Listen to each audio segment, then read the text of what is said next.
దేవుని నామమునకు స్తోత్రములండి. అంతర్జాతీయ మహిళల దినోత్సవ సందర్భంగా కయీనీయుడైన హేబెరు భార్య యాయేలు స్త్రీలలో దీవెన నొందెను. న్యాయాధిపతుల గ్రంథము 5వ అధ్యాయం 24వ వచనం. దెబోరా, లెమ్ము, యెహోవా సిసెరాను నీ చేతికి అప్పగించిన దినము ఇదే.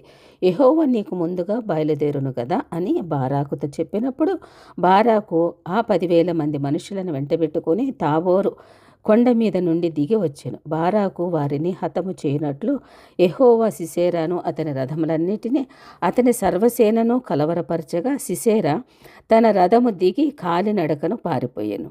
బారాకు ఆ రథములను సేనను అన్యుల హరోషతు వరకు తరుమగా సిసెరా యొక్క సర్వసేనయు కత్తివాత కూలెను. ఒక్కడైనను మిగిలి ఉండలేదు.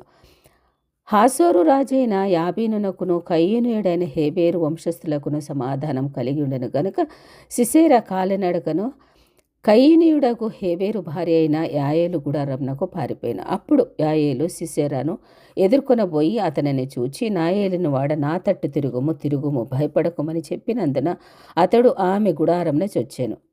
ఆమె గొంగళితో కప్పగా అతడు దాహం అడుగగా నీళ్ళు ఇచ్చి ఆమె దాహం తీర్చినది. అతడు గుడారపు ద్వారంన నిలిచిండెను.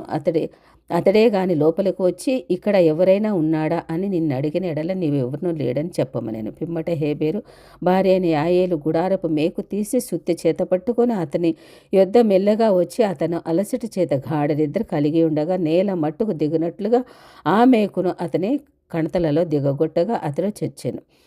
బారాకు సిసెరాను తరుముచుండగా యాయేలు అతనిని ఎదుర్కొని వచ్చి, రమ్ము, నీవు వెతుకుచున్న మనిషిని నీకు చూపించదనగా అతడు వచ్చి చూచినప్పుడు సిసెరా వచ్చి పడి ఉండెను. ఆ మేకు అతని కణతలలో దిగెను. దెబోరా, మేలుకొనుము అని హేబెరు వారి అయిన యాయేలు సిసెరాను సుత్తి మేకులతో తలను మొట్టి చంపగా ఆ స్త్రీని దెబోరా బహుగా ఆశీర్వదించినది. స్త్రీలలో ఆమె దీవెన నొందినని గుడారంన నుండి స్త్రీలందరిలో బహుగా దీవించబడినదని పలికిన అనురాగ మూర్తి అయిన తల్లి దెబోరా. ఆమేన్.